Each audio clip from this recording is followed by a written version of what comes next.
That's fine. I'm Kiger. I don't know about you, but I'm sad to see the summer go. It's been great. Good thing is, this fall, I'm going to be a senior at La Salette Academy. Then this Saturday will be my sweet 16th birthday. Still, the summer has been so fabulous. Just this past Sunday, we celebrated Mom and Daddy's 25th wedding anniversary. We had a party down at Rosegate Farm. Mom had let me invite 3 of my friends. So I invited Nikki, Dorothy, and Ned. It was a great day, perfect weather. We walked around the lake, talked about our senior year, and then we decided later that afternoon it would be a great day to go to Coney Island. So I asked Daddy, and with a little bit of convincing, he agreed to drive us to the end of the line. We all piled up in Daddy's car, and my little brother Jared, he's 6, he came out and waved goodbye and told us to come back again real soon. We just missed the last trolley. So Daddy hurried along to catch us at the next stop. Then we took the Island Queen up the river to Coney Island. First thing we did was to ride the canoes. Then we enjoyed riding the Cuddle Up and Bumblebug. We even listened to some bands in my garden. Before we knew it, it was really late. In fact, we almost missed the 11 o'clock Island Queen. When we got back, all my friends were in Newport, so I stayed the night with May. The next day was Monday. May's daddy, Mr. Klingenberg, took me to the Greyhound bus station to get the Lexington bus down to Rosegate. When I got there, everyone was out in the garden picking tomatoes. I decided not to join them. I was way too tired. So I did some chores inside and waited for Mama and Daddy and Jerry to come back in. They came in probably around 9, and they hurried off to bed. But I stayed up late. My favorite program, Serenade, was on. When it was over, it was probably 11 o'clock or so. I put my pajamas on and climbed into bed. I fell asleep as soon as my head hit the pillow. The next thing that would happen to me would be the most horrible event that would happen in my life.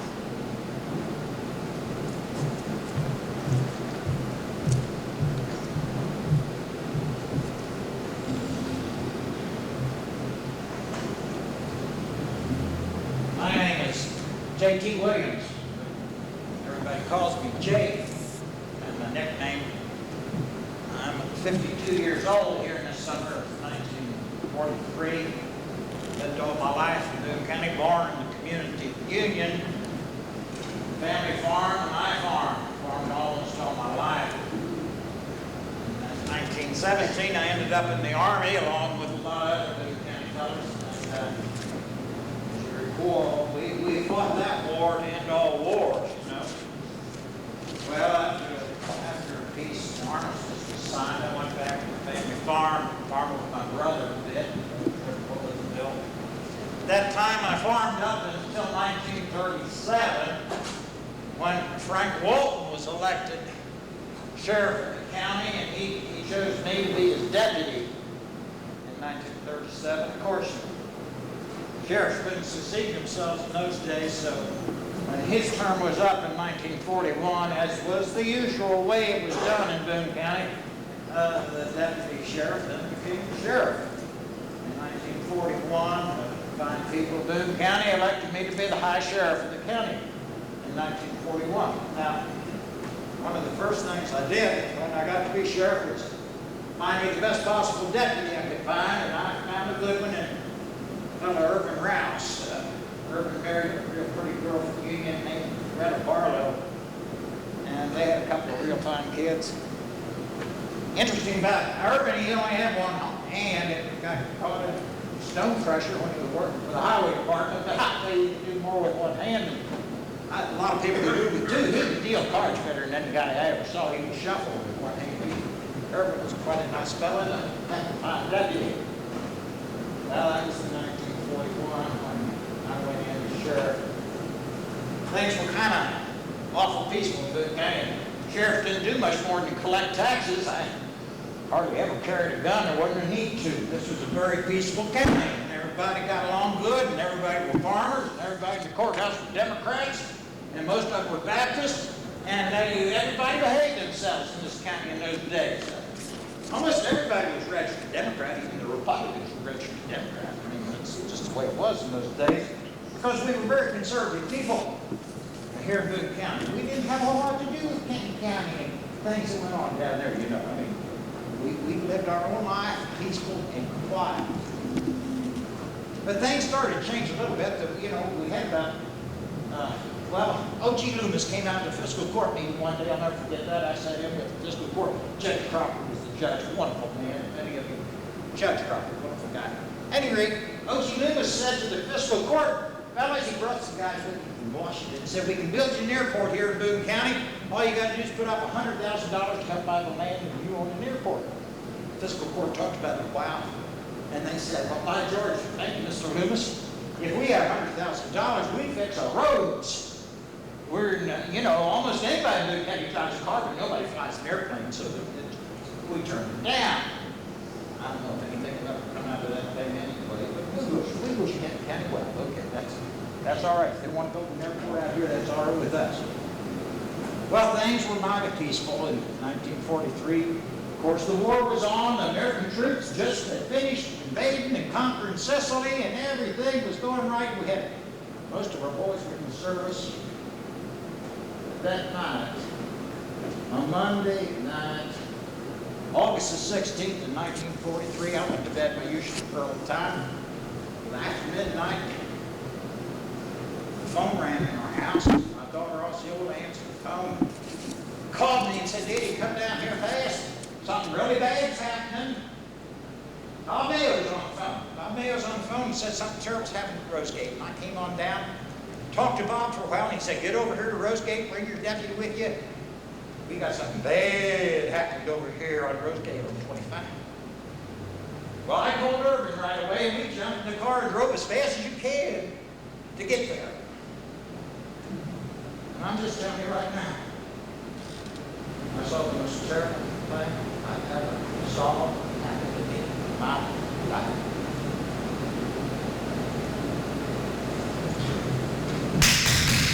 All rise. The Boone Circuit Court, the Honorable Ward Yeager presiding, is now in session.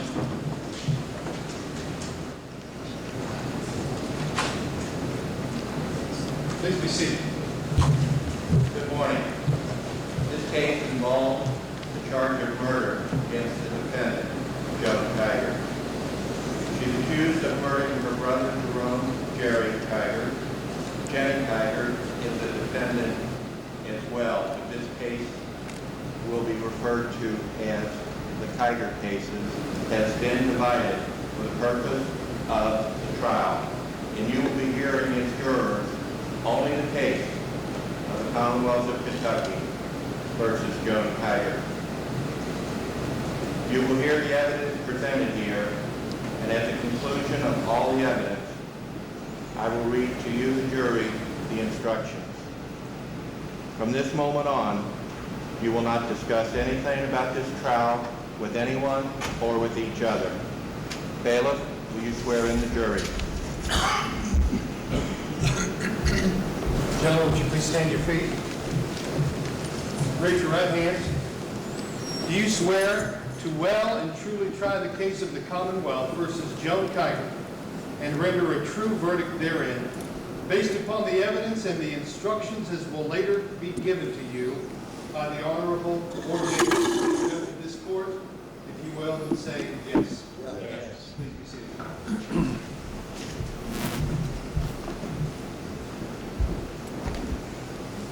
Does the Commonwealth wish to make an opening statement? Yes, Your Honor, the Commonwealth does wish to make an opening statement. Gentlemen of the jury, you all have something else to do besides being here today. All of you are farmers, except one. You have stock at home. You have things that have to be done on the farm. You need to be there. But you don't need to be there nearly as much as you need to be here. This is where you need to be, because here is where, for the next few days, you will be doing your duty as American citizens to uphold the law that is so precious in this country. Today, we will begin a trial. Who knows how long it will last. It involves, without question, the most horrible crime any of us ever knew or any of us ever knew about. There will be evidence that on August the 17th, 1943, that defendant over there, who may look like an angel, committed one of the most horrible murders in the history of this county. She got up from her bed. She took a pistol out from under her father's pillow. She shot and killed her father at point-blank range. She, the evidence will show, shot her mother, thought she was dead, shot her through the head. She went into her baby brother's room, and he was crying, and the evidence will show that to cover up the crime, she shot him through the head and killed him dead. And when the evidence will show, when they got there, the authorities said it looked like a hog killer. Now you're going to hear evidence from psychiatrists, from the sheriff. There will be, we're estimating, some 30 witnesses. And we beg your indulgence. You're going to want to be on out of here. Keep telling yourself how important you are, because that is the truth. And the truth is what you're going to hear from this table, and you're going to hear the truth about what happened on August the 17th. And you're going to hear proof that there was no remorse, there have been no tears. It was a cold and calculating act. It took the lives of 2 people and almost took the lives of another one. Terrible, terrible, terrible. Who shot the gun? You'll hear the evidence that she shot the gun. Who pulled the trigger? You'll hear evidence that she pulled the trigger. Not once, but 15 times. You'll hear evidence that she thought there were intruders. Interesting story, but you won't see or hear any evidence of bullet holes anywhere that she said were fired at her, scaring her, alarming her, that she fired back. Oh yes, and you'll hear evidence of a nightmare. The nightmare from hell. What you'll hear and see. There's nothing quite so precious as a sweet teenage girl who loves her parents and complies with her expectations and makes good grades, and there is nothing worse. Certainly there wasn't on the night of August the 17th anything worse than one who, with anger, revenge in her heart, killed 2 people. So when you hear about the nightmare from hell, folks, think about it a little bit. Interesting story. Thank you very much. Mr. Smith, this has been with an opening statement. Your Honor, at this time, the defense reserves its right to make an opening statement following the case-in-chief of the Commonwealth. At the point that I will make a statement at that time. Thank you. Benson, call your first witness. Your Honor, please, we call the Honorable Sheriff of this county, Mr. Williams.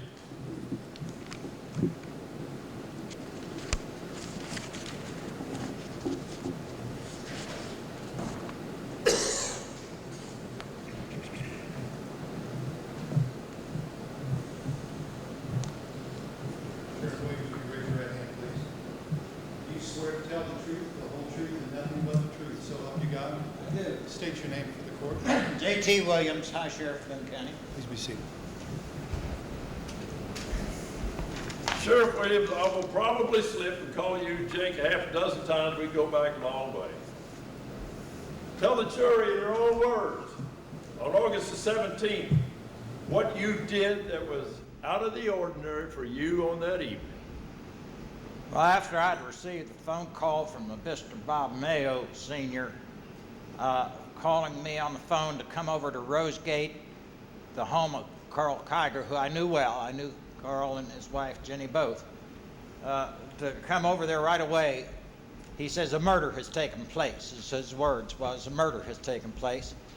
I called Irvin Rouse, my deputy. We drove over there as fast as we could. We got there by a little after 1, I reckon. And what I saw was, like I've mentioned, the most terrible thing I ever saw in my life. When we got to the house, there were other people there already. Bob Mayo Sr. and Bob Mayo Jr. and a fella from across the road, Mr. Hetzel, was there. And when I went in, I found the body of Carl Kiger upstairs bedroom, dead as can be. I mean, as has been said, it looked like a hog killing because blood was all over the place. Objection, Your Honor. Move to strike.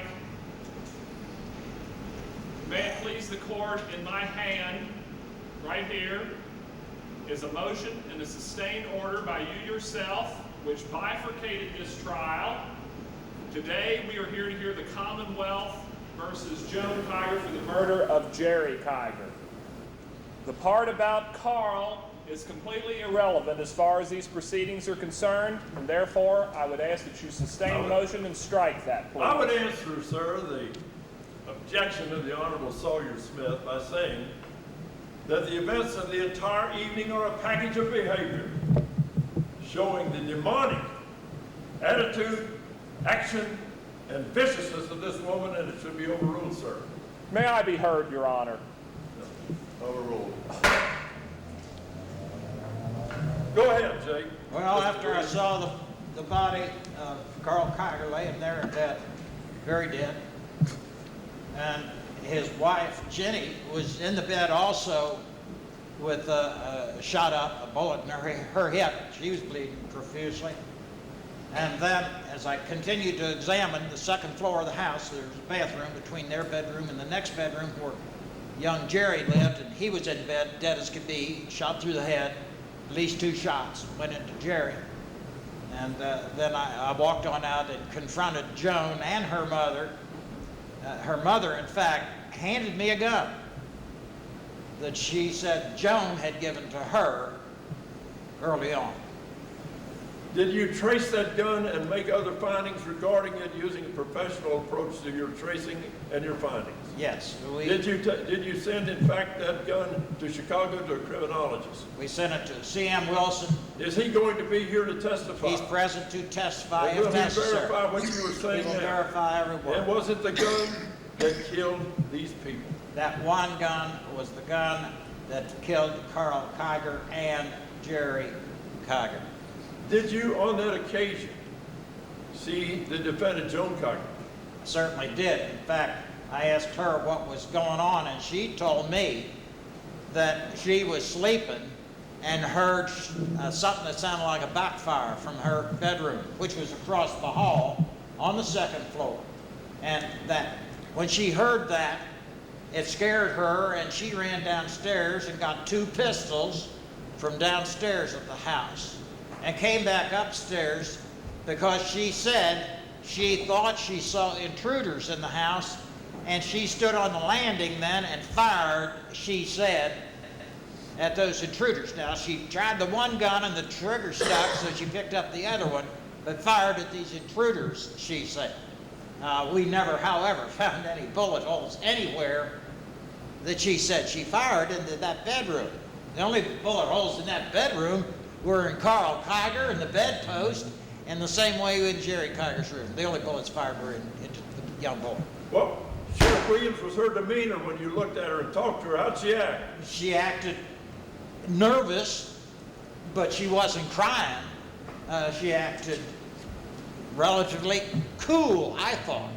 Did she tell you at any time that she had gone to bed and gotten up from bed to see to these intruders? Well, yeah, she said she had her pajamas on.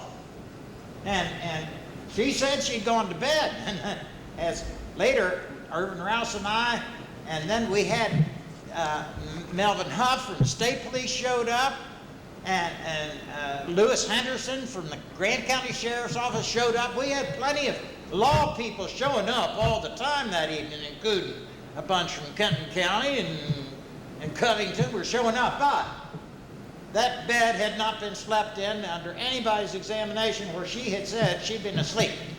Did you observe down the middle of the bed a sheet with a crease in it? Absolutely. Had Yes. that been just pushed away, messed up in any way? It certainly did not appear so, sir.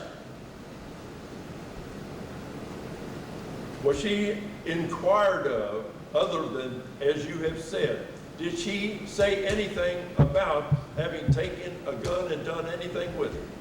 Well, her only comments were that she had taken the gun and shot at the so-called intruder. Now, Irvin Rouse, my deputy, she mentioned these guns, 2 guns she got from downstairs. Irvin, along with some of the other officers involved, Mr. Mayo especially, found 2 guns in the cistern on the back porch and 10 cartridges down in the cistern on the back porch.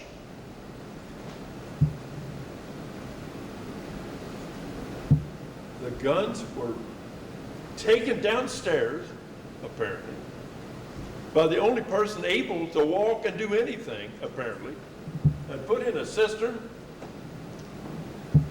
I'd presume she did that on her way over to Mayo's house because her mother told her, Joan, go to Mr. Mayo's and get him quick before I bleed to death. And that's where Mr. Mayo came. The question I have to ask relates to what she may or may not have said when she spoke of if Jerry was shot. Does that ring a bell? And tell the jury about that, please.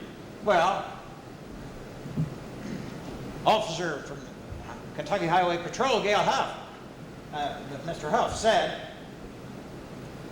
that 2 shots were fired in Jerry's room. Now, he said this in her presence.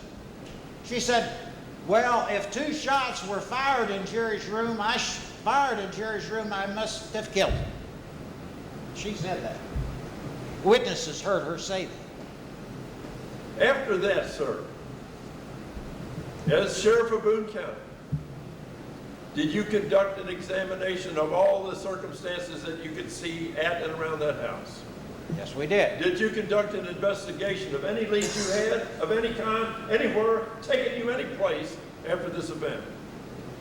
Well, every lead we had said to us, and the people working the case, it was extremely obvious, the person who had the gun that caused the killings was Joan Kiger. In other words, no matter what lead you had, where you got it, what it said, how good it may have sounded or how bad it may have sounded, you ended up with this person as the accused person by you and the officials of this county and of this circuit court. Is that correct? That's correct. That's all, Your Honor. Thank you. Sheriff Williams, as you know, I'm Sawyer Smith, and I have been retained to defend this little girl against these horrendous charges that the Commonwealth has brought. Judge Ayer, I object to this, not so much as to what he's saying, because I don't care what he's saying, but I'd like for him to please address me as he talks, because I'm part of this trial, and I'd like to hear him. My apologies to the court, and certainly to the esteemed R.L. Benson. I will correct my error and address you, sir. Thank you. As well as the gentleman. Sheriff, I'm going to be asking you some questions, and of course,